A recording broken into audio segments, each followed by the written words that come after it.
हर साल की तरह अमरपुर की भी यही कहानी है। इस बार भी इस गांव में एक बड़े मेले का आयोजन किया गया। अगले दिन मेला शुरू होने वाला था। हर बार की तरह नए नए झूले, खिलौने, मिठाई, चाट के गोलगप्पे भी अपनी दुकानें सजा रहे थे। लेकिन इस बार भी गांव के लोगों का ध्यान मौत के कुएं के खेल पर ही लगा रहा। इस खेल के प्रवर्तकों ने भी कोई कसर नहीं छोड़ी थी। चमन रिक्शे पर माइक लेकर अनाउंस कर रहा था, आ गया, आ गया। फिर एक बार सबका दिल जीतने वाला खेल आपके गांव में फिर आ गया है।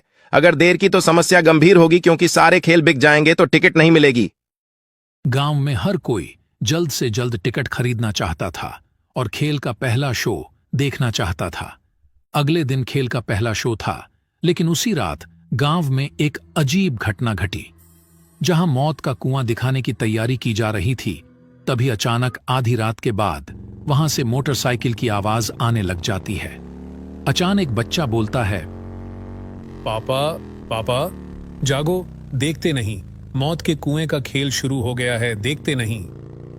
बेटे की आवाज सुनकर दोनों जाग जाते हैं। अरे क्या हुआ रमेश, इतनी रात को जाने की बात कर रहे हो? माँ, हमने तो उस मौत के कुएं का टिकट ले रखा है, देखते नहीं वो खेल शुरू हो गया है। मोटरसाइकिल की आवाज आ रही है ना। अभी रात है, वो खेल कल शाम से शुरू होगा। पर ये आवाज कैसी है मम्मी? अरे कुछ और आवाज होगी, चलो सो जाते हैं।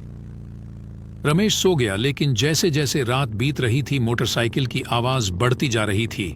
कुछ देर बाद मोटरसाइकिल की आवाज आनी बंद हो गई और वहां से एक महिला और बच्चे के रोने की आवाज आने लगी। वह आवाज गूंजी और उसके माता पिता जाग गए। इस बार उन दोनों ने भी उस आवाज को सुना। वे सभी बहुत डरे हुए थे। वे उस स्थान पर जाना चाहते थे, लेकिन वे हिम्मत नहीं जुटा पा रहे थे। अगली सुबह जब उन लोगों ने यह बात गांव वालों को बताई, तो किसी ने भी उनकी बातों पर ध्यान नहीं दिया, क्योंकि उनके अलावा किसी ने वह आवाज नहीं सुनी थी। शायद ऐसा इसलिए भी था क्योंकि उनका घर मेला के मैदान के पास ही था। उसी दिन शाम को महेश, उसके मम्मी पप्पा मेला देखने गए। चारों तरफ लोगों की भीड़ थी। कोई झूले पर बैठकर चिल्ला रहा था, कोई हाथ में नए नए खिलौने लिए मुस्कुरा रहा था, कोई जलेबियां देखकर लौट रहा था, कोई गोलगप्पे की दुकान पर गिने बिना गोलगप्पे खा रहा था। पर महेश को इंतजार था मौत के कुएं का। खेल शुरू होने पर भी काफी लोगों की भीड़ लग गई। लोग खेल शुरू करने के लिए कह रहे थे, तभी गाड़ी स्टार्ट करने की आवाज आई। गाड़ी चालक एक्सीलरेटर पर एक्सीलेटर बढ़ा रहा था। पूरे मेले में गाड़ी की आवाज गूंज रही थी। गाड़ी की आवाज से दर्शक उत्तेजित हो रहे थे। कई लोग सीटियां भी बजाने लगे। लेकिन इसी बीच लोगों ने देखा कि एक छोटी सी बच्ची मौत के कुएं में बैठी रो रही है। लोग चिल्लाने लगे, ये किसकी बच्ची है? इससे पहले कि कोई उस बच्ची को बाहर निकालता, लोगों ने देखा कि अचानक एक महिला भी कुएं के अंदर आ गई। उसका चेहरा काफी डरावना लग रहा था। वह लड़की जाकर उनकी गोद में बैठ गई। लोगों ने देखा कि जब वह रो रही थी तो उनकी आंखों से आंसू की जगह खून निकल रहा था। कुछ ही देर में दोनों उड़ते हुए बाहर आ गए। जिसने भी यह देखा वो जोर जोर से चिल्लाया, भूत, भूत, अरे भूत। यह बात उसके कर्मचारियों द्वारा मौत के कुएं के मालिक तक पहुंची तो वह बहुत क्रोधित हुआ और बोला, ये क्या बकवास है? और तुम लोगों ने कैसा भूत प्रेत लगा रखा है? सारा मेला लगा हुआ है क्या? यहाँ भूतों को रखा गया है? पर लगता है तुम लोग काम नहीं करना चाहते, बस मुफ्त के पैसे चाहिए। चलो अगले शो की तैयारी करते हैं। लेकिन अगला शो भी पूरी तरह खाली रहा, क्योंकि अफवाह फैल गई थी कि कुएं में भूत है। अब मालिक का गुस्सा 7वें आसमान पर पहुंच गया और उसने अपना गुस्सा अपने कर्मचारियों पर निकाला। उसी रात जब मालिक गहरी नींद में था तो उसने तेज रफ्तार से गाड़ी चलाने की आवाज सुनी। उस आवाज से उसकी नींद खुल गई।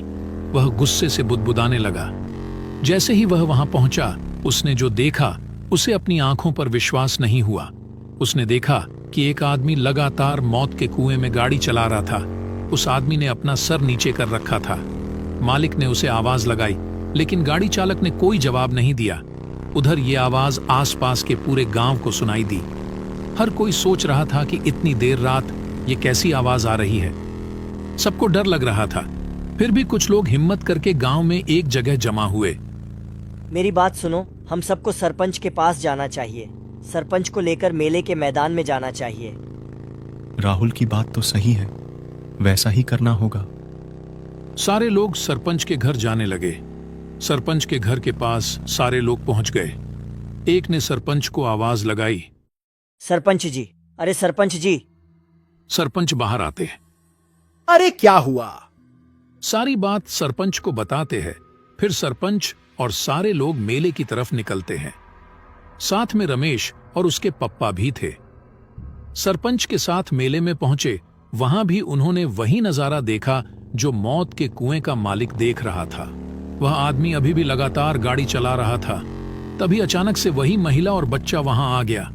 सारे गांव वाले उस महिला और लड़की को ध्यान से देख रहे थे। तभी गाड़ी सवार युवक के शरीर सिर से खून निकलने लगा।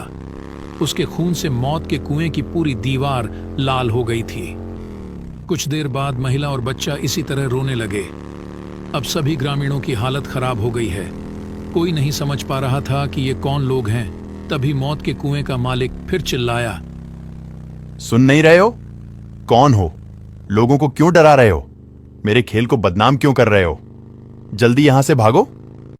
मालिक की बात सुनकर गाड़ी सवार सर उठाता है।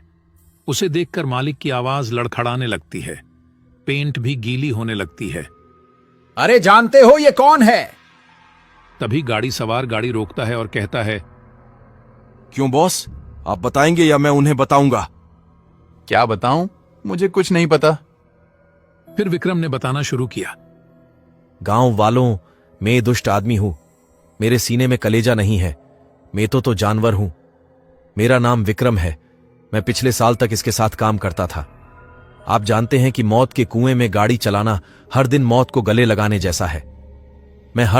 मैं हर दिन अपनी और अपने परिवार की जान जोखिम में डालकर गाड़ी चलाता था, लेकिन उस दिन शायद मेरा दिन खराब चल रहा था। किसी और गांव में मेला लग रहा था। मैं अपना खेल दिखा रहा था कि अचानक गाड़ी की टक्कर हो गई और मेरा सर कुएं की दीवार से जा टकराया। खून लगातार बहता रहा और मैं बेहोश हो गया और फिर मेरी मौत हो गई। तो मैं मेरी शक्ल का भूत बन गया। मौत के बाद मेरी पत्नी और मेरी नन्ही बेटी के सामने जीवन बेहद मुश्किल हो गया था। एक दिन वह मालिक के पास गया और कुछ पैसे मांगे, लेकिन उसने मदद नहीं की और उसे भगा दिया। दोनों परेशान होकर बाहर चले गए। मेरी पत्नी ने दूसरी जगह काम करने की कोशिश की, लेकिन कोई काम नहीं मिला। लोग उसको कोई काम नहीं दे रहे थे। इधर उधर भटकते ही रह गए। खाने पीने की कोई चीज उनके पास नहीं थी। कई दिन भूखे प्यासे सड़क पर भटकते रहे और फिर दोनों की भी भूख से मौत हो गई। तुम गांव के लोग ही बताओ कि मेरा और मेरे परिवार का क्या कसूर था जिसकी सजा हमें मिली। अरे हम तो कलाकार हैं, यही तो रोजी रोटी है। पर कल कोई हादसा हो जाए तो मालिक हमें मरने के लिए छोड़ देता है। हम तो जिंदगी भर आपके सुख मनोरंजन के लिए काम करते हैं और बदले में हमें क्या मिलता है? विक्रम की बात सुनकर सारे गांव वालों ने मालिक को मारने के लिए घेर लिया। तभी मालिक चिल्लाया। अरे अरे छोड़ो, मुझसे गलती हो गई, मुझे माफ कर दो। हम आपको एक ही शर्त पर छोड़ेंगे कि आप यहां काम करने वाले लोगों को गारंटी देंगे कि अगर उन्हें कुछ हो गया तो आप उस परिवार को बेसहारा नहीं छोड़ेंगे। सारा खर्च उठाएंगे ताकि इनके परिवार को किसी तरह की कोई तकलीफ ना पड़े। अरे आजकल तो बीमा होता है, इन सब का बीमा क्यों नहीं करवाते? सरपंच जी, आज से ही इन सब का बीमा बनवा दूंगा और इनके परिवार की मदद भी करूंगा। उसके बाद सारे लोग मालिक को छोड़ देते हैं। सारे लोग मेले में घूमने लगते हैं। जीवित रहते हुए विक्रम अपने और अपने परिवार के लिए कुछ नहीं कर सके, लेकिन उनकी मृत्यु के बाद उन्होंने अपने साथियों का भविष्य सुरक्षित कर लिया। मेले में काम करने वाले लोग विक्रम का शुक्रिया अदा करते हैं और सरपंच का भी शुक्रिया अदा करते हैं। दोस्तों, इस कहानी से हमें यह सीख मिलती है कि हमेशा गरीब लोगों की मदद करनी चाहिए।